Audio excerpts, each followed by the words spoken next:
Hello, welcome to the Jann Arden podcast. I am Jann Arden. I come to you today from Calgary, Alberta, more specifically Springbank, Alberta. Caitlin Green, Sarah Burke are in their Toronto homes. And we have a huge announcement right off the top of the show. I'm going to throw it over to you, Sarah. We got some news, girl. We got some news. This happened really fast. Like our first time talking about it right now, all three of us is with you. So just please feel special. Please feel special because we're sharing it with you. During what was formerly Canadian Music Week, a big music and sort of like tech radio conference and festival. It's now called Departure. There's a little radio conference in there called Radio Days North America. We're part of the announcement. We're doing a live podcast taping on Tuesday, May 5th, Cinco de Mayo. And we're very excited to get back on stage in Toronto. So yay! And hopefully you already saw the announcement and you've already purchased your tickets. Our Only Jan's got a little discount, got to know before everyone else, which is why we always say be an Only Jan on Patreon. But yeah, Jan, that still kills me. Oh, Departure. When I told them that was the name of our Patreon club, they were dying laughing. They thought it was hilarious. Caitlin Green, you coined that. Exactly. So it's at St. Lawrence Center for the Performing Arts. There's a beautiful couple of theaters in there. And if you don't have your tickets yet, we'll have all the links in the show notes. And we're going for a sellout. So let's do this. How many tickets are available? About approximately? I believe it was going to be 480, including industry and our fans. Mm-hmm. But I mean, I'm probably not supposed to say this, but if we sell that out, there's another option to upgrade to the bigger theater. Just saying. Let's go to the big theater, everyone. Well, listen, I wouldn't be sad if we had to open up more tickets. What a great opportunity to come and see us. We are going to announce probably a guest or two. The girls and I are talking about it. We've got some lines on some pretty special people. We're trying to align schedules because, like I said, and like Sarah mentioned, came together really quickly. She talked to me about this like 48 hours ago, and I'm like, yes. I'm checking my calendar. And we're really excited. It's such a great opportunity for us to see everybody in person. Anyway, we got lots to talk about today. Cut to just quick things that are happening in your lives. We've got a few minutes before we have our wonderful guest today. Kate Bowler is a friend of the show's. She's got a brand new book out that we're going to talk about. But yeah, she is just an inspirational, beautifully, emotionally intelligent human being. She's dealt with a lot of shit in her life. She's not maudlin about it or saccharine about it. She deals with things in a really economically beautiful way. And she's never preachy. She's not telling you what the hell you should do or how you should live your life. So it's not like she's not a self-help guru. She never touts herself that way. She's very, very much a person that speaks to her experiences. And if you glean something from what she does, that's great, but I love her vulnerability. Anyway, we're going to save as much time as we can for Kate. So, Sarah, what's going on in your world? And Caitlin, what's going on in your world? Caitlin, you start. I did a whole shit ton of talking already. And that's all the time we have.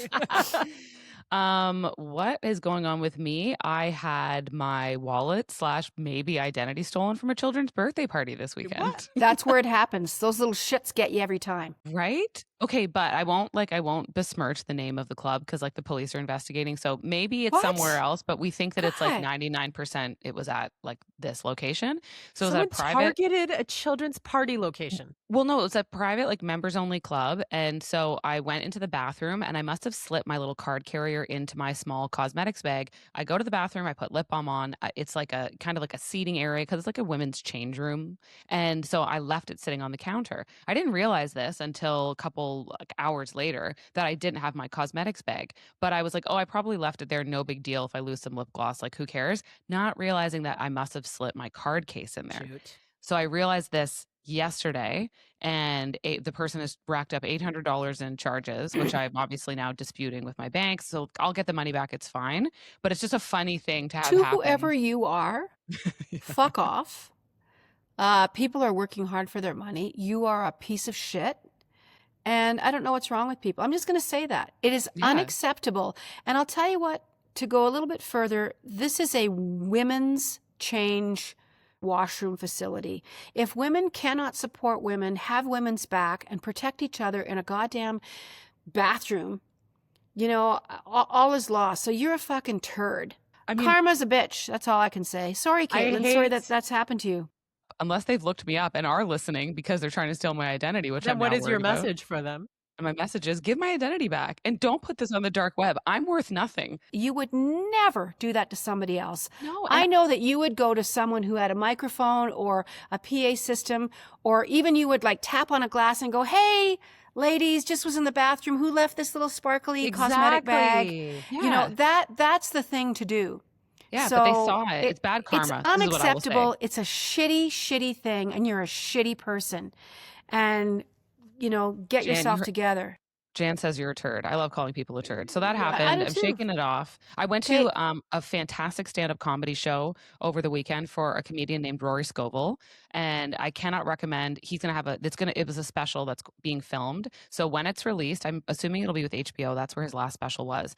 Treat yourselves to going to watch this, listen to it. He has comedy albums on Spotify. He is so friggin' funny. If you need a mood elevator, Rory Scovel cannot co-sign enough. Yeah. I hate to relate Sarah? to your story about fraud. So I just finished Ah. my corporate taxes phew, for the year. And so I'm like talking to my bookkeeper and she's like, this charge with the BC ferry. And I'm like, wait, what? BC is not somewhere I have been over the last calendar year. So yeah, basically like 2 different BC ferry charges. I got the money back, like, right? You dispute it with the bank and everything's fine. Yeah. But like, what? Like, what? So yeah, that was unnerving and quiet weekend. Celebrated my birthday belated with my parents and yeah, like honestly, just have been like working on. It's been a busy weekend preparing for our live show, so I feel so like my excited. weekend is tomorrow, kind of. I'm so excited about this live show. I just love it. Yeah. I love live shows. I love when we have a live audience. I love that the Only Jans, the Patreon members, show up and show out. They have like Only Jans shirts on. They sit in the front. And the last one we did in Toronto, like the one that we did in Calgary was really special. That Nenshi was there. And it felt like this was this beautiful room. It was so great. And, the one that we had in Toronto previously, we like had games. So I love a live audience. I know it's like nerve wracking in some ways, but I also think it like forces you to you step into a different energy. Don't you guys find? Like Yeah. Absolutely. It's great. I cannot wait for this. And Jan There's a gets difference to tap between into listening it. to a record or going to Mhm. see live music. It's very Yes. similar. Yeah. And I think you'll find that the three of us are exactly what we present to you. Like there's no hidden agenda. I think we might blow dry our hair and maybe wear a matching outfit instead of the garbage that I've got on right now. Yeah. But yeah. I'm going to go shopping for sure. Yeah. No, The we're all Blues going to look Brothers great. return. Man, oh man. Podcasts are competing with, what's happening on our televisions now. And I feel like it's an appropriate time to throw to Caitlin Green. Yes. And the scroll. Oh! Aha! Oh! Aha! That's my favorite part of the scroll, by the way, is Jan's whoops, her hoots and hollers. Okay, so speaking of things on your screens, you've probably seen this 3-named woman everywhere and gone, if you're not addicted to reality TV like me, you're probably going, who the heck is this and why is she constantly trending? Her name is Taylor Frankie Paul. No, I that is literally went, I'm going to wait until the Jan show for Caitlin to explain whatever the hell is going on here. So please. Yes. So this is not 3 people. This is not 3 different men. This is one woman. She's the star of Secret Lives of Mormon Wives. This is a hit reality show set in Utah that follows the lives of these very TikTok famous Mormon women. They're very beautiful and pretty and young. They have multiple children and they have a lot of drama in their lives. So Taylor Frankie Paul is the leader, quote unquote, of Mom Talk. She's kind of the one who started it all. She's frequently the most headlined one of all of them. And she was recently cast as the Bachelorette. This is a huge coup for her. The show is in season 5 right now filming. Filming has been paused because a scandal has broken out. And the entire season of The Bachelorette, which she filmed in its entirety, so millions and millions of dollars for ABC and Disney and Hulu, is now done. They're scrapping it. They're never going to release it because What did she do? her ex-partner, who she has children with, filmed a domestic violence incident that occurred in 2023 between the two of them. So he's filming it on a cell phone. Somehow this footage falls into the hands of TMZ. A lot of people are speculating that because he and her have such this drama, acrimonious relationship, that he held on to this and released it to coincide with the preempt of her season of The Bachelorette, just to be particularly hurtful, right? Mormons this are is such nice people.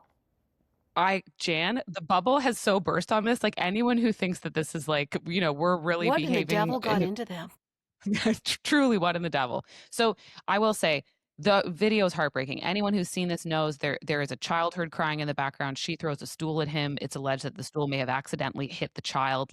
But he does pick up filming halfway through this incident. So you wonder what happened on his end before this took place. I'll also say this incident was widely documented on the very first season of this show back in 2023. She's arrested. It's addressed in the first season.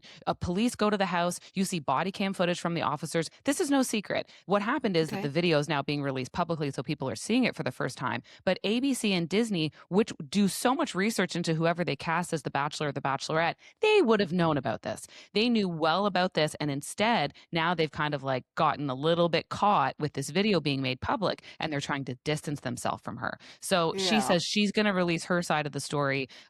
He has filed a restraining order against her. It is a disaster, and it is like on a corporate entertainment level. The reason I think this is gaining so much traction everywhere, and you're seeing it everywhere, is because this is resulting in them canceling the season of The Bachelor. But now there's a larger conversation with producers of, do we even want the Bachelorette series to continue? It's been fraught with drama. Clearly on a production level, they have a vetting issue on their hands. And so now they're thinking they may scrap this altogether. Like it could be the end of the franchise. What else you got, Caitlin? What else? Well, on the good side of entertainment, and I love this because it's about a Canadian, it's about Ryan Gosling, one of my favorite people. He is now having the biggest box office success of his career with Project Hail Mary. This has become Amazon's highest grossing film debut in like a few days. It gets released over the course of like 3 days, opening weekend. I think it has like an 80.6 million debut. Now it's 130 million, I think, over the last couple of days as well. The pre-sales are huge. It's like 96% on Rotten Tomatoes. Critical success story, massive box office success story. So we love this. I'm going to watch it. I'm going to watch it just on what you've said. And my husband Kyle read it, loved the book, and the author of the book basically wrote this for Ryan Gosling. And so they've been working on this for 6 years behind the scenes. It is a real like project with heart, and I can't wait to go see it. I've got my tickets to go see it Saturday. So if you have seen it, tell us, let us know, give us your reviews. And last but not least, because Jann is the cruise queen on this show, I have to talk about this story. Okay. Hundreds of people have registered for a 15-year-long cruise. It is called Villa V Residences Odyssey ship. It is the first perpetual world cruise, which will let residents sail nonstop for 15 years to visit 147 countries. And they're saying, think of it as swapping your house for a floating neighborhood. Spa, fitness center, pickleball courts, library, restaurants, doctor, medical facilities, freedom to decorate your own cabin for the low, low price of between $130,000 and $440,000. Would you guys go on this trip? 15 years? For 15 years. $100,000 for 15 years? That's not bad. I know, between $130,000 to like a fancy cabin that would be $440,000. Caitlin, you cannot live in the world for 15 years on $400,000. So it's a good rent, price. Food. So is everything all in? Is food in and drinks are in? And yeah, they're this saying would be a great restaurants, place for on-site alcoholics, really. Oh my gosh, yeah. So they're saying that this is the suite. They're going to have some monthly fees. Now let's wait for the monthly fees to be released. The condo fees. Okay. The condo fees. They're going to be like 10 grand a month. But everyone's saying for a lot of people who are retired and they're looking at their different, and if you think about this, the wait list to get into a retirement residence, or you say to yourself, hey, I'm healthy enough that I could be on a cruise, maybe you think to do this. So I don't know, maybe like some of our only Jans are going to add to the wait list. But listen, I wouldn't do it ever. Sorry, well, these people will never sponsor us. There's so many shipborne ailments, when Literally. you're traveling with a few hundred, I would imagine it's a huge ship. So for that kind of money, it's got to be something that's got 1,500 or 2,000 passengers on it. I don't think this is a super yacht, So there's that. There's 2,000 people. The war going on in Iran has affected so many things in the Strait of Hormuz and all the stuff that you're hearing about. So just imagine any kind of conflict, your routing is going to be changed constantly depending on what's going on in the world. True. And fuel, like who knows what's going to happen with that. I just don't think it's a safe bet. The last thing I would ever want to be is stranded somewhere where they won't let people off the ship and you can't go on shore. There's a litany of things that can go wrong. COVID, Legionnaire's disease, all the things that happen on ships. And I'm not saying, I don't know. I wouldn't do it, but you're right. There's probably a lot of positives. But what happens in neighborhoods? There's disputes. There's people that plant a tree 6 inches over on somebody else's property line, and people get murdered. Murdered. You know, these fights that escalate. So imagine being 15 years beside a cabin of somebody who's bonking all the time, and, you know, their heads are hitting the headboard. From Linda LaPlante. Yeah. Linda LaPlante. But I mean, there's so many things that could go wrong, and you go to the captain or the whoever, the people that are in charge of, you know, keeping the peace. I would imagine they'd have to have some kind of security that's involved at all times. Yeah. And you're listening to somebody that's fighting all the time, there's so many things that could go wrong. At 6 months, I literally would be ready to jump off the ship and swim to wherever I could. I would then be on a desert island. I would never do it, but I would watch that reality show. So, well, thank you for that, Caitlin. You're welcome. Listen, we're going to take a quick break. Kate Bowler is with us. I said Bowler, and I apologize, Kate Bowler. There's nothing worse than having someone mispronounce your name. Kate Bowler is going to be with us, and so go get yourself a cup of tea or whatever. Come back, sit down, take a pause in your walk, and don't miss this conversation. We'll be right back. We're going to talk about joy. I'm so happy to be sitting with you, Kate, so welcome. You have a new book, Joyful Anyway, and you can pre-order. We're going to have all that information in our show notes. It kind of throws out the idea that we're supposed to be happy all the time, which I'm very interested in talking to you about. And instead of that, it asks how we find really those nuggets of joy when things are really hard and messy, because we forget how to do that. We're going to talk to you about that. You also host your own podcast, Everything Happens, which millions, we do not have millions of people. We have a couple of Caitlin's friends and some people that Sarah used to work with. They want honesty. They want reality.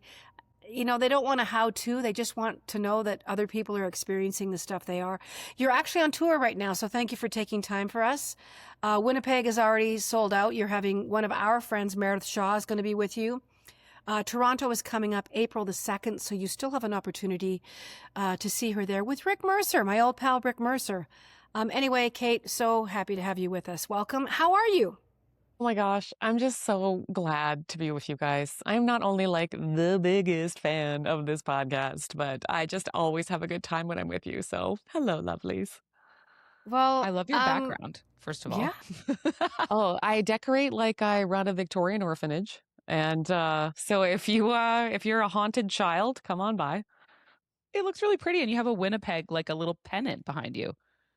Who's going to rep Winnipeg but me? This is me. This is my plan. Caitlin gets Victorian diseases a lot from her child.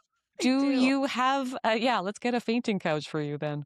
I could really use it. She does whooping cough and foot and mouth disease and scarlet fever and shit like that. So Scarlet fever. Sarah and I are always just like, what is she coughing up today? Like, but we've caught her on a good week. Let's dive into this right off the top. Your brand new book, Joyful Anyway. People feel guilty about being happy. Yes. Especially when they have friends that are in the shit. So, you know, what do you do? What are some like tricks or hacks? Like how can we be in the shit and still somehow go, but I've got a nice cup of coffee in my hand and appreciate that. Maybe that's what it's about. Well, I think we do have a culture that pretends that every day is supposed to be like New Year's Day. Like, congratulations. Hope you're going to live up to your resolutions. Try.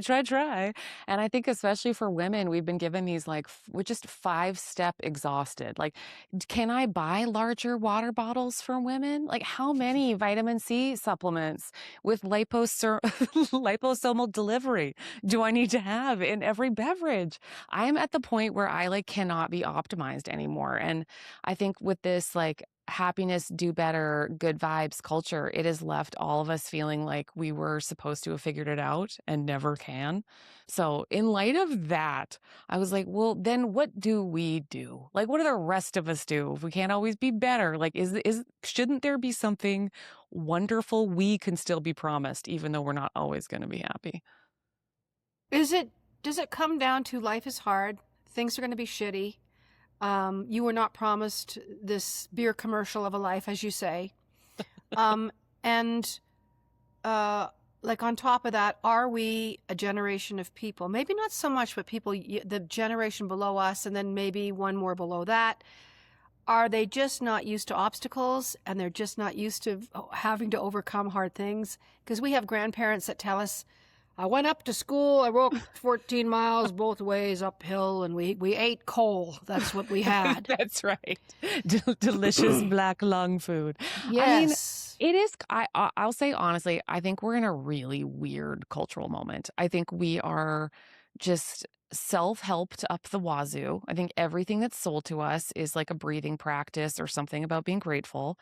And then we look at the headlines and we feel the fragility of our institutions. For most of the generations underneath us, home ownership is not possible. Drugs that were invented to cure, say, HIV/AIDS is now no longer available for most of sub-Saharan Africa.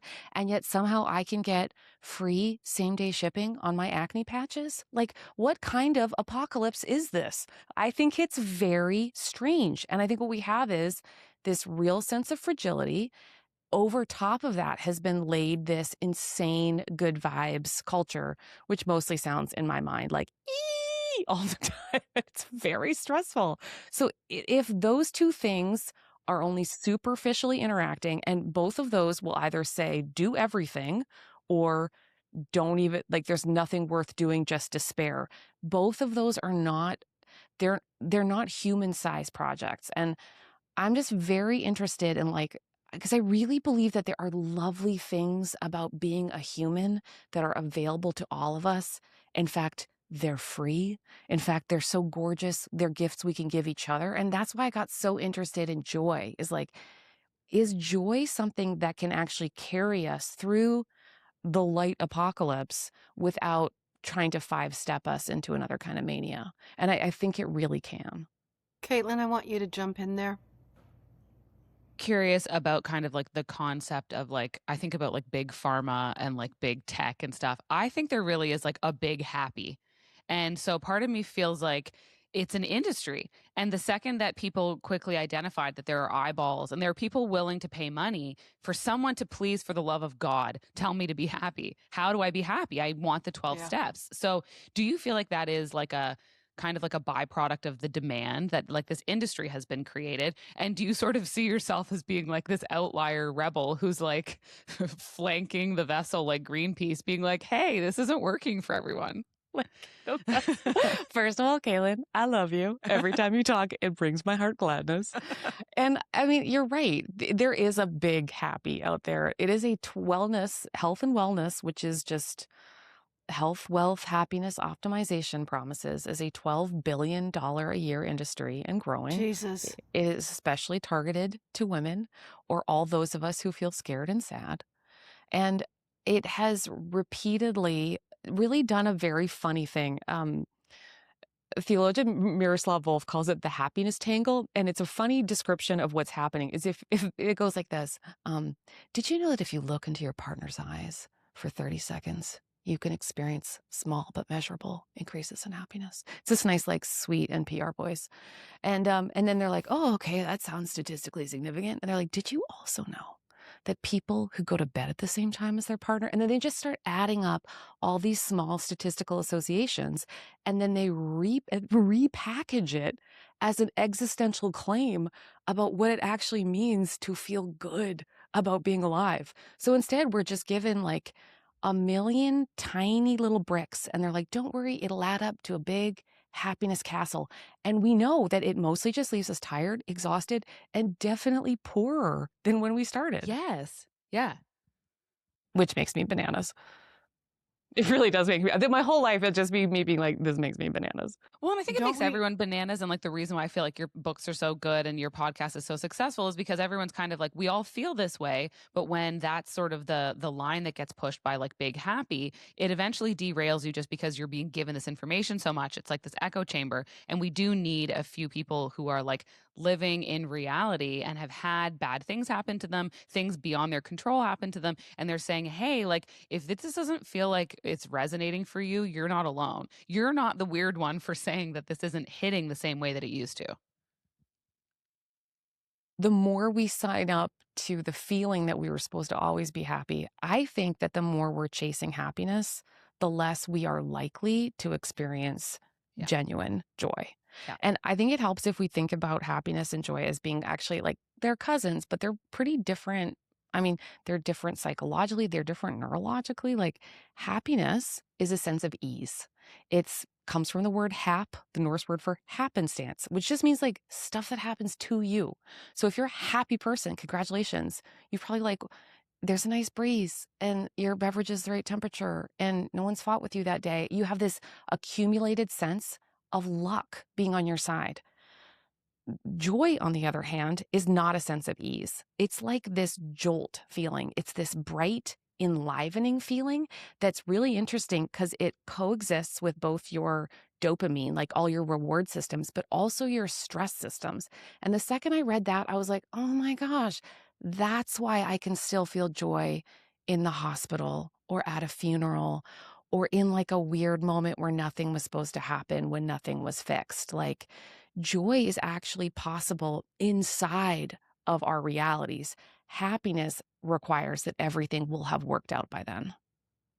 I've read so many things that get pulled out of your books, which I love. There's so many little micro lessons that people really gravitate towards. They really hang themselves on what you have to say because it gives them permission to be in a moment of panic. And like you just said, find all of a sudden there's something joyful if they see an old friend that they didn't expect to see when they're not feeling great, or someone brings you soup in the middle of the flu. You're scared, you feel like you're going to die and all these things, but you see a familiar face come in with a soup, and it's just like a sense of, oh, there's this reprieve from my own feelings of doom and gloom. Yeah. I've always wanted to ask you what it feels like to, things aren't boiled down, but your ideas do get consolidated sometimes. And I'm wondering, are you comfortable with the messages sometimes that people take away, that they simplify it to the point where you're like, well, that's not really what I meant, but if that's helping you and if you can shape it into what you need, then it's a win-win. Yeah. I think what would especially mean a lot to me about this, like especially like joy being kind of a big category, but we want it to show up in our everyday life. I think what would mean the most to me is that in people in their ordinary moments felt like that their lives can still have extraordinary moments. Like joy is the moment where you feel somehow like it's temporary wholeness. Like you are somehow not just worth surviving this life, but like loving this life. So like joy is the moment where our souls just say yes. And it can be like folding laundry and then you're reminded of the way that your mom held you and actually weren't you always good? Weren't you always good? And it like lights us up. And I just think that these mysteries like joy, I would love them to be as simple as people knowing that even though they didn't have a life that worked out, that joy is actually made human size just for them, just for their delight. Do you think that's why people, just from a theological point of view and the idea of God point of view, that people tend to really rely on the invisible nature of faith, that there is purpose even in, like you said, they don't have the life that they thought they would have. They don't have the job, they don't have the relationship. But then there's the God particle that comes into the idea of joy, that there's an external force that's rooting for you. And I find a little bit of danger in that sometimes. I don't know why, because I feel like people say, oh, God will look after it. Oh, yeah. You know what? It's God's will that, it's terrible. It makes I totally me feel, agree, man. Yeah. Okay. We are in complete agreement. Like there's no version of a story about being a person where you have to like find the lesson in the worst moment of your life and somehow call it good. You just don't have to do it. And I just don't think it's spiritually reasonable to force people to do that. Like what I really like about the one part of joy that kind of helps us, that has an intimate relationship with, I think, with faith, is it's kind of like one way to tell if something's joy is like, if you have a glass and you flick it, but actually it's just plastic, like it doesn't ring. Joy is like if you hit crystal, like you feel the ringing of it. And that's kind of how sometimes people experience what we call like transcendence, is you get this ringing feeling like everything in your life is somehow like a deepest, weirdest kind of okay. And sometimes we feel it, like I feel it when I look at my kid's big dumb moon face just shining his little love on me, and I can't believe that I survived long enough to be his mom. And I just you have that weird feeling like you could starve to death. You love somebody so much, and that feels like eternity, and also just now. And like, did you do your homework? And it's like those moments that ring, that I think is what we feel like when we feel like we participate in eternity. And I do think that we can be people who have those, what I think of as like spiritual joy experiences, more and more often, without having to say like there was any magical reason or lesson or purpose in the garbage. There's many, many, many physicists and people that study quantum physics and the idea of time not existing and things like that. And there's a real common denominator that has kind of blown my mind in the last few years, and that being of how statistically almost improbable it is that we are here in bodies in a biological form to begin with.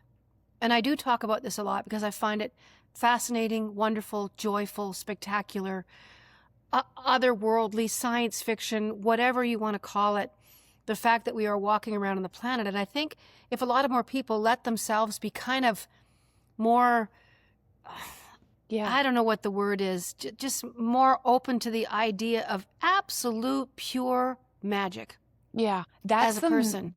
The magic of it is like the opposite of joy is despair, right? Despair says it isn't good. Like it isn't good to be. And that's the kind of philosophical question that all of us sometimes are trying to answer when we go through long seasons of depression or things. I mean, I grew up in a family of depressives. I know what it looks like when your future seems to collapse in front of you and there's nothing to feel hopeful about.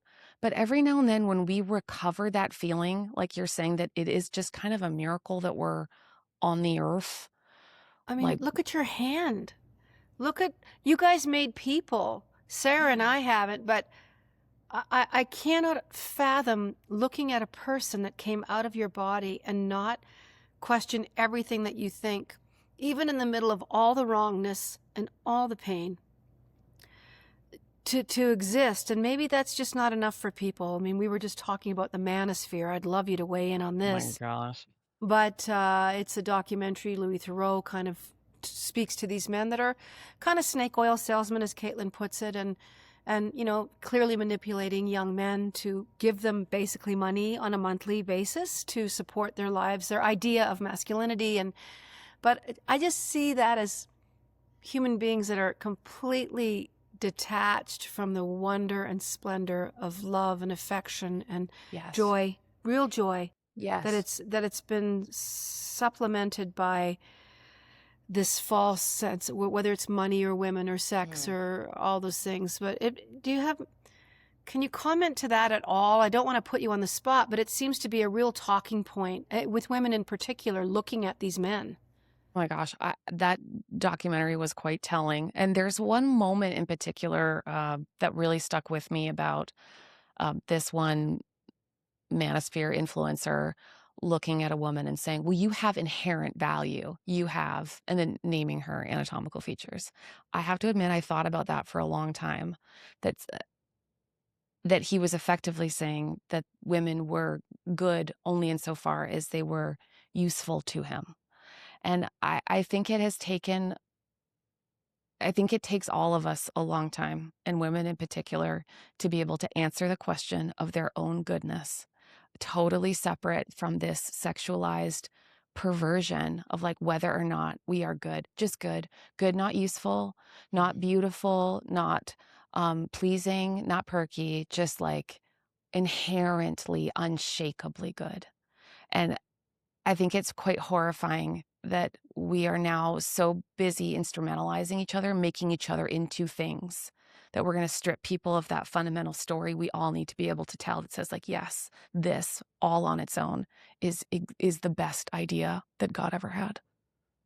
Maybe this is a good segue, and the girls and I talk about this a lot, of women aging and the conversation that is happening with some women really having caused these visceral reactions, whether it's the Kardashian clan and literally having their faces taken off and set on a tray beside them and having them replanted. And they look absolutely like, oh my God, that just looks unbelievably fantastic for $250,000. But I think, and then there's just the question of, Justine Bateman comes to mind. People may remember her from Family Ties. And Justine is a little bit younger than me. I'm 64, but she's not doing anything. She probably doesn't even tweeze her eyebrows, and she's absolutely in herself. And she's just like the blowback of, my social media and people looking at me and being like, oh my God, she has let herself go. And I love aging. I love getting older. So far, I haven't done anything. Not to say that I wouldn't. So I don't want to dispel that. But why? And joining up with your last comment about, God, we're just trying to figure out, even as young women, how to just be inherently good, just without any accoutrements. And now aging gets put onto that pile. Totally. You're totally right. I've had, because of cancer, I've had so many abdominal surgeries. I'm like currently on my 9th belly button. And I've been in those like plastic surgery meetings where they're looking at you and being like, terrible car accident, or just like not really sure what we want to do with you. And it's taken me a long time to see what a weird continuum we're on.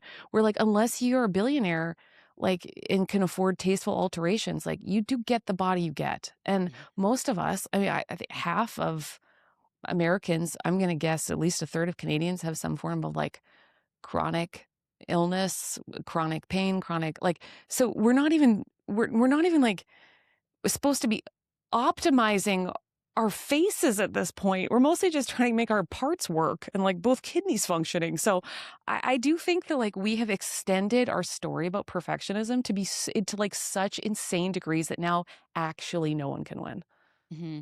Yeah, I'm curious also about like the AI of it all and how this is going to continue on this like striving for perfection. The idea that like you can physically look perfect now because of advances to medicine and advances to, cosmetic surgeries. And also too, like that you can continue to put forth this idea of perfection because all of your work, all of your emails, all of your correspondence is now cleaned up with AI. You can AI the shit out of your face if you need to. You can really perfect everything if you want to put that energy in. And I just feel like I think years ago, I heard the term radical self-acceptance a lot. That's fallen by the wayside, but it does feel radical. Like the idea of like accepting yourself, warts and all, does really feel like this like outlier rock and roll kind of metal concept that we need to bring back to an extent, because like Jann's one of the few people that I know who's like, I love getting old. I think this is great. And like Jann, like she's never looked better or been happier. And that is something that I think women don't really get to like come around to it until you're older, and you do sort of like age out of quote unquote the male gaze. And the idea that when you age out of it, like for young women, they're like, oh my God, I'm aging out of the male gaze. And then older women come in and are like, it's a relief. It's like, it's a huge gift. And I think I am thankfully hearing that more and more now. But like, I just wonder, like the AI perfection pursuit of it all is like, it's freaking me out, because it feels like it's the same kind of like, it's part of the same problem of big happy, of like, you can be perfect, you can have it all, you can look the best when you're Kris Jenner's age, you can just 3D print a new face. And I'm like, yeah, but should you be doing that? Are you not hollowing yourself out on the inside by just focusing on the outside only? It's so funny. Like the half of my book is about me mostly just running into optimizers and people selling happiness algorithms and people with new faces. And I just like can't handle. I met a guy whose last meal was at 11 a.m. so that he could digest for the rest of the day optimally. And I was like, I don't want to get better then. Who wants that? Like, I just wonder about who's hearing that and saying, like, I have to give myself the full day to digest. Like, it's just too much for your brain to take in. I'm like, didn't we all just used to go to school and drink from the water fountain 2 times throughout the day and have a peanut butter sandwich and we were never happier? I do think I will say one of the real like joy killers I think is going to be AI and be the just even the metaphor that we're supposed to become more and more like the machines and the optimization systems that we're making ourselves available to. That if that kind of like limitlessness and an intolerance for imperfection, and we just mean by imperfection limitation, like machines that never tire, never like stop creating quadrants out of our face and decide which part is like slightly asymmetrical. From this, we can never have art. We can never have honesty. We can never have, I mean, it's that lovely quote from Nick Cave about after the death of his son, when he said, well, if AI asked me to write a song about a boy, like what could they write? Like our biggest truths come out of our imperfections, our pain, our limitation, our desperate need to transcend what limits us. And I think these stories of constant progression are going to keep us in routines and keep us with goals that will like actually prevent us from living beautifully inside the lives we actually have. Do you think living in large urban areas are playing or wreaking havoc on our immune systems? They say that there's children right up to like 10, 12, 13 years old that can't identify simple animals, that they wouldn't be able to, like they have very, very little connection to nature and have not been exposed to nature other than the odd bird in a tree and maybe seeing a squirrel in the backyard. They really have no concept because their parents are both working, they're busy. Like there's a lot of statistics that are showing that these kids, like a decade into their lives, have never been taken to stand on the side of a river. And they've never been taken to walk through trees. And I know, who makes the statistics, who knows, but I'm kind of living proof. I know people that they just don't take their kids places. They're busy. They put them into classes like they're in whatever, but they're literally getting in the car, driving down a concrete jungle and going into another building to do a craft, which is all fine and well. But I think we're doing so many things wrong as far as trying to, work on the regulation of our nervous systems. Like, Yeah. can you talk to the nature part of our humanity and how that plays a part for you? Is it important? Totally. And I mean, I think that's why I think Jann and I were both real fans of Scandinavian countries right now for different reasons. And Hallelujah. I think they make access to nature a human right in neighborhoods, the walkable access to outdoor spaces. And I think that gets back to like what our souls need and not just our spiritual selves, our animal selves. Like we need to be surprised. But we do. We need to be out of our robot selves and into a place where we can encounter and we can just find a way to be able to live. I mean, to be able to find places where we could say yes. I think one of the funniest things that has taught me that is my son bought a metal detector and he goes through the neighborhood collecting things that will make us basically. Can I get his number? Jann loves this. He's effectively a hoarder, and every day he comes back with pockets full of treasure. Well, we have to decide: is it junk, is it garbage, or is it? Is it an old bomb from the Second World War, son? Exactly. Call the bomb squad, honey. Why is that ticking? He did find a 1936 Chevrolet hubcap, and it's convinced him that like now that's it, we're screwed. There's treasures everywhere. Now he's just got to find the car. I tried to explain to him that a family that owns a junkyard in the backyard and therefore their children are not taught to read was actually the premise of a recent best-selling book, and then that people would want to rescue him from us, but he was not sold. I know I feel better when I feed birds. Like I've been doing things for so many years. I mean, getting sober, yes, changed everything a lot. But, I started reading just about regulating nervous systems, and I'm like, oh my God, without knowing it, I was doing really simple things to help myself. So I love the fact that your messages are so rooted in simple sentiment and just being a person. And God, you're going to fuck up a lot, and it's not going to always feel good. But I love the hopefulness of the idea that joy can just jump out of the trees and catch you so unaware that you literally see like a bumblebee and you're like, why am I so happy about seeing a bumblebee? Like, I feel like crying all the time now because I feel joyful, not happy. I feel joyful. And I'm always, I'm perpetually optimistic anyway, like even in the face of whatever. I've always been an optimistic person, but it is my nature. And the girls and I talk about that. That's how my brain works. I'm optimistic when I shouldn't be, but I know some people are not wired for that. Yeah. Yeah, it's hard. Like, I knew that I needed to make a turn toward joy when I noticed that at a certain moment in my life, like, that too many things had happened to me at that point, so that I just couldn't have like a lightly delusional story about how things are going to be okay. And so I'll give you an example. I was in the hospital. I just had a horrific surgery. I was ready to go home. The doctor came in, and he was the one I genuinely hated. And he said, knock, knock. And I was like, dude, that's not a metaphor. Knock on that door, and I don't want you in here. And he came in with his hands up in front of him because I guess they were clean. And for some reason, he was like, Kate, you have a surgical tube in your stomach, and I need to take it out. And one, I didn't know there was a surgical tube in my stomach. And two, I didn't want him to take it out. But for some reason, him with his hands up really reminded me of when my brother-in-law was a wrestler who was really into up close magic and kept trying to take quarters out from behind my ears. And it just, in my heart, I was like, Kate, this is an awful day.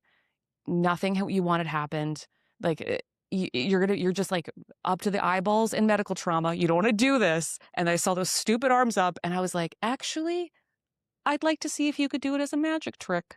So he left the room, came back in, and he said, Kate, knock, knock. I'm here to remove a tube in your stomach and do a magic trick. So he said, you're going to feel a deep pinch and a hard pull. And I felt what felt like a anchor being pulled from the seafloor. And when I opened my eyes, it looked like he was holding 200 million feet of tubing, and he had my blood all over his face because he'd obviously done something wrong. But in the sweetest, saddest voice, he goes, ta-da!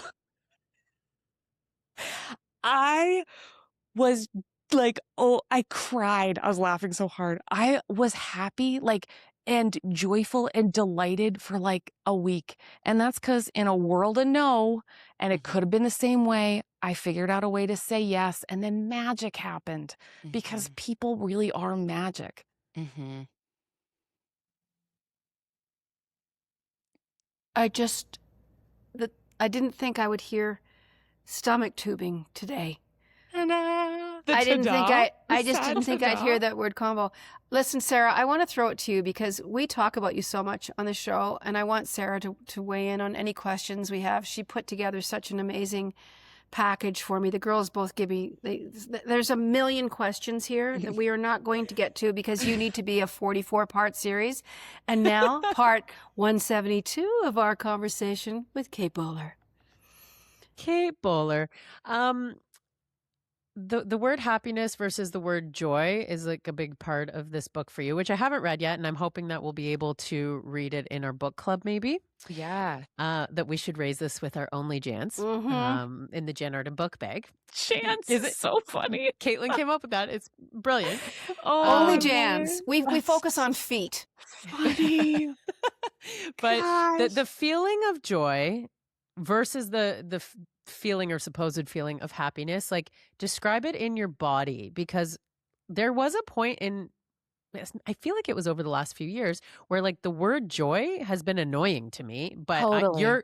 you're almost talking about happiness being annoying. So I would Happiness is just the love, most annoying. Thank you. yeah. Yes. So work through that with us. Yes. Happiness in your body will feel relaxed. It will feel like things are going your way. It'll feel kind of like you can't believe so many nice things have happened all at once. And you feel kind of like a deserved lucky feeling, like life's gone your way. Um, Joy is not like the annoying friend that you have that just wants to make everything great when it's not. Joy is like this, it feels, it's almost like you have more lung capacity. Like it feels big. It feels awake. It feels like weirdly you can kind of see more. You can see both the hard thing, but for a second it doesn't matter.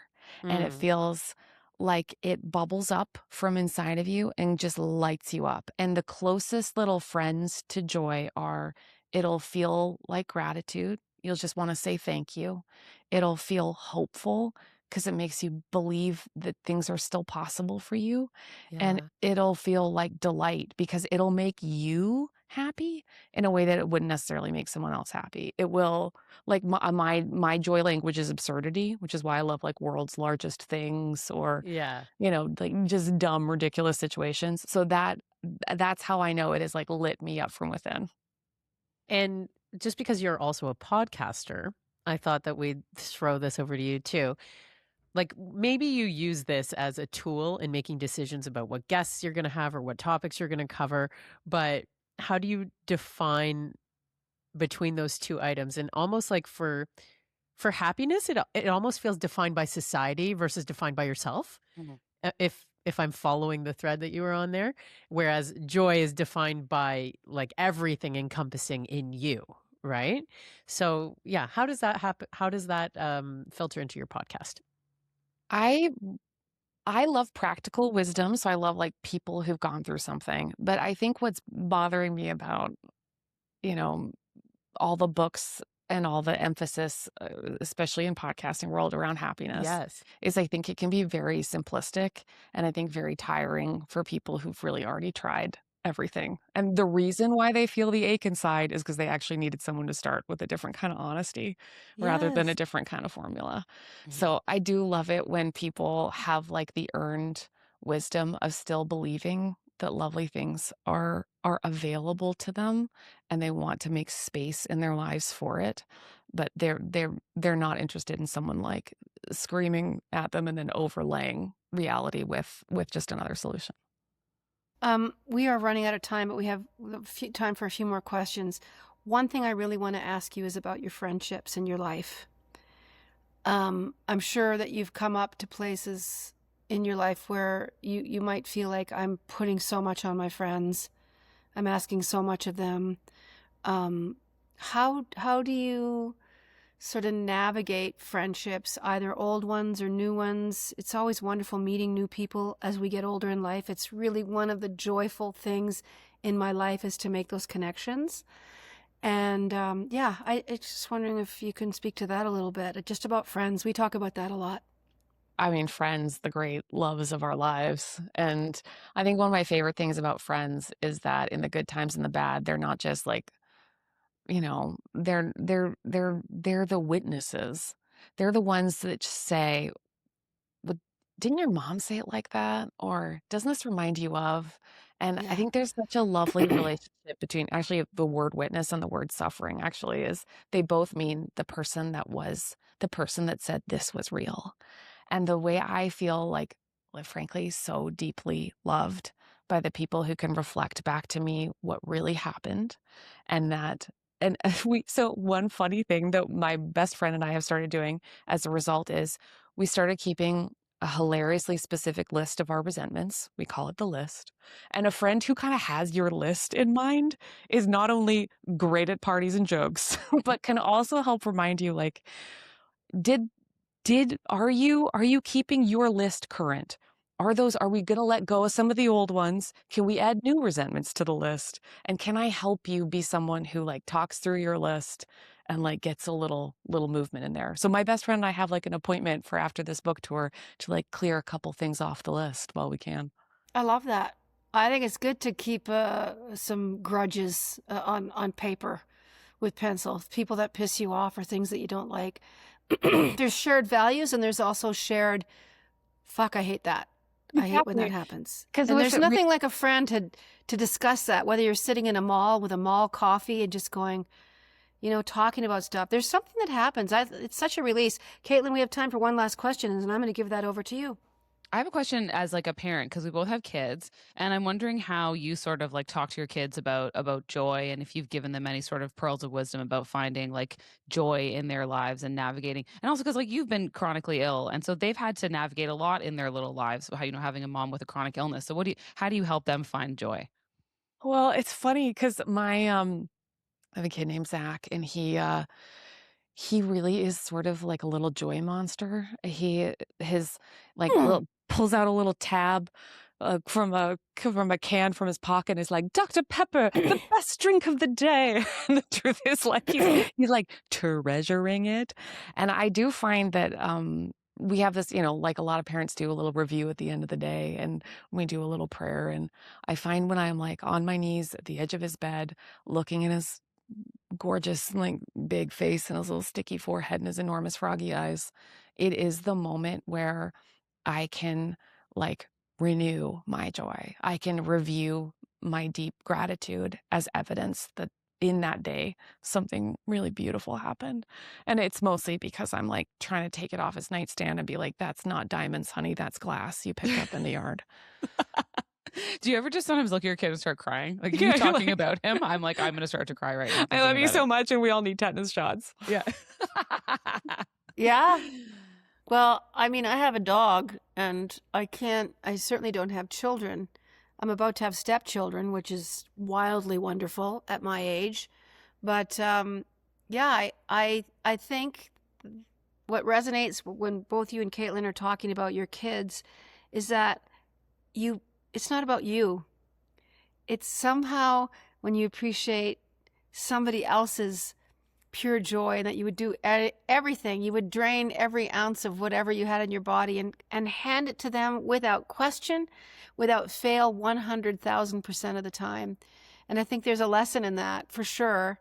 For me, listening to you guys, is there's a selflessness that we have to kind of pay attention to, and to not concentrate so much about ourselves. We know that there's so much happiness and joy and satisfaction in the helping of others and in service. I know that sounds really kind of religious-y. No, you're right. But I don't mean it to. But anything I've ever done in my life to give somebody a hand up has left me with, and it's not virtue signaling. I hate all these things that get thrown at people for doing good things. Like, oh, she's doing that because she wants everyone to know how great she is. And that's never my motivation at all. But just hearing that about your kids, of just somebody else's happiness and joy about being on the planet, that innocence, you just kind of let yourself drift outside of your physical body for just a second. It's like you feel weightless. You are just so, I could just sit and talk to you and talk to you and talk to you all day. I know you've been such a comfort to Caitlin through all the stuff that she went through, with her son Sam. And, a grief shared is a grief lessened. Somehow when we carry each other's grief along, when it gets too heavy. And I love that you do that for people. Mm-hmm. I just love that you do that for people. Your new book, Joyful Anyway, love that. I don't know if you did that or somebody brilliant in marketing. Joyful Anyway. Congratulations on that. It's definitely going to be one of our book club choices. We got to wade through Vigil right now. It's not a huge book. I've only got like 40 pages left, but thank you for being with us again and again, Kate. You're just amazing, and thanks for taking time for us. I know you're extraordinarily busy. You guys, anytime. I love you the most. Wish you joy. Oh, love you guys. What an amazing conversation. Thank you, Kate Bowler. I'm going to remember 99% of this conversation and use it in my own personal life. The book is available. All that information is going to be in our show notes. Don't forget about our live event. The tickets went on sale a little bit earlier for our Patreon only, Jan, so you might want to think about signing up. And also, just as a personal footnote, it is my birthday today. It's the 27th of March. On Friday. Oh my God. Sorry. Caitlin and I both you should have seen our faces drop, but we're realizing that our band leader here is being like, oh, on the day that this comes out, it is my birthday. So happy birthday, Janorama. Happy future birthday from present, Caitlin. Yeah. Like, right? Yeah. 64 years old. Hey, before we wrap, how are you celebrating? This evening I'm having my friends come over. Lisa and Beber come over. Thordis is here, of course. She's flown over. Her son, we'll pick him up tonight just after midnight. He flies in from Iceland because that was part of his Christmas present to go see Banff. And we're gonna try and stay up tonight and go pick him up.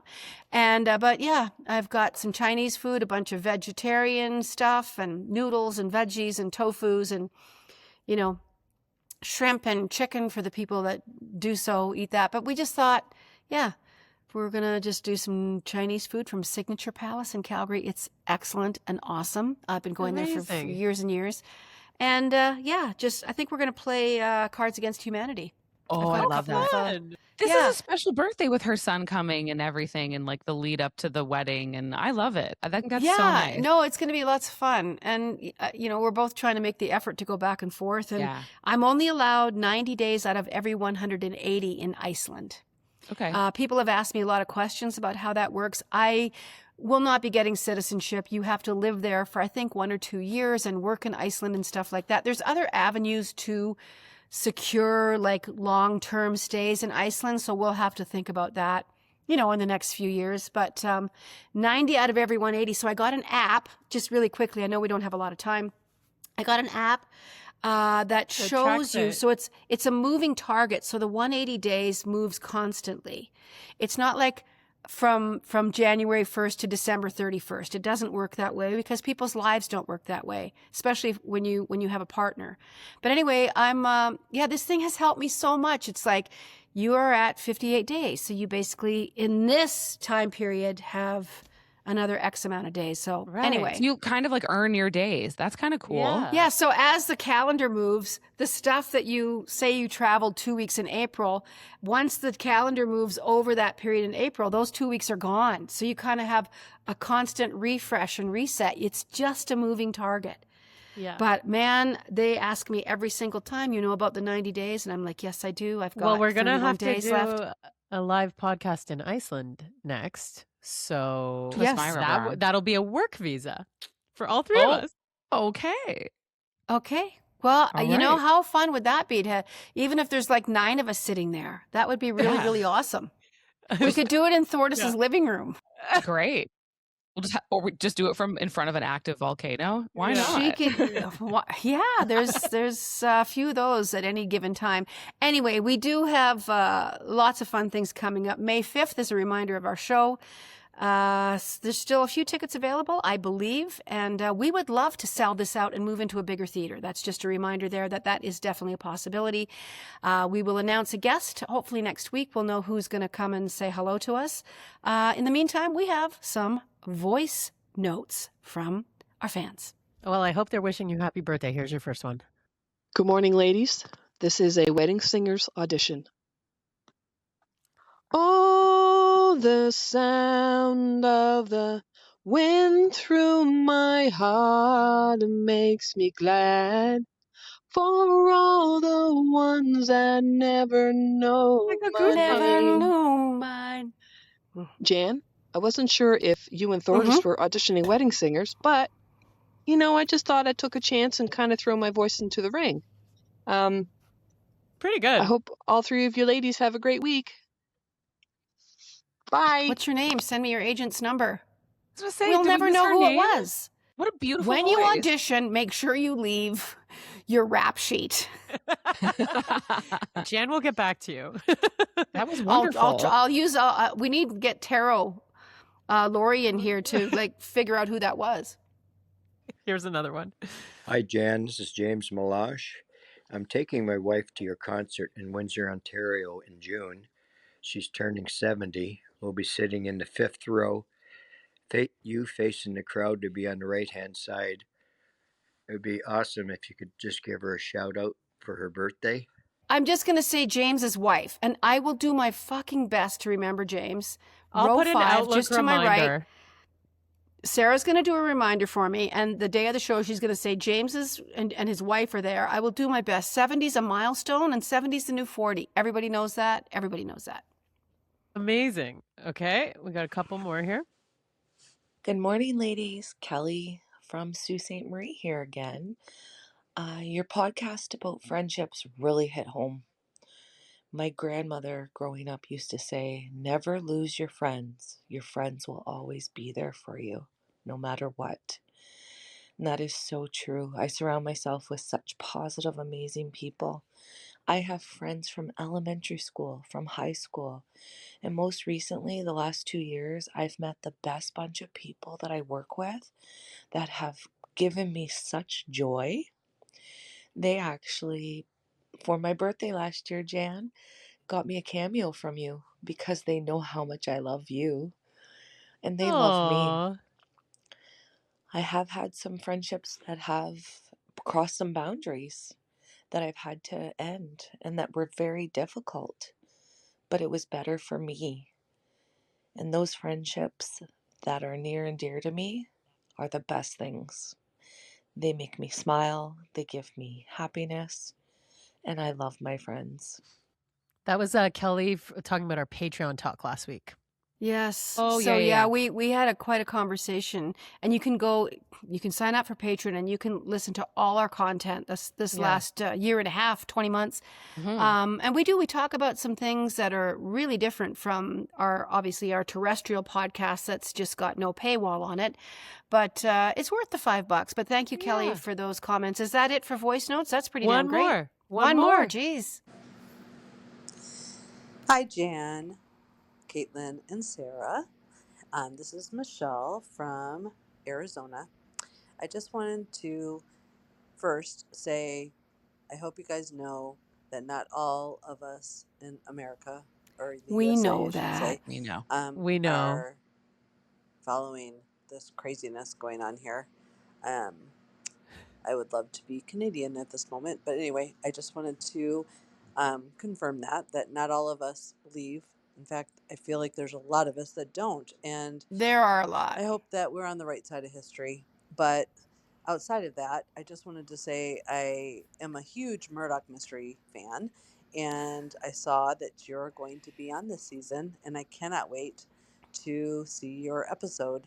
But on top of that, the reason I rediscovered you after the 90s, living in Michigan and right on the border of Canada and getting a lot of Canadian influence in my life, but seeing you on Corner Gas. I discovered Corner Gas during COVID and Oh saw God. the episode with you on it and heard a blip of Insensitive, and I was like, wait, I loved that song. Oh my God. So I Googled you, and here I am all these years later watching every episode of your podcast and listening. And anyway, I just love you guys. And I hope that you know that there are a lot of Americans that do not support what's going on here. As much as it's frustrating for you guys, especially,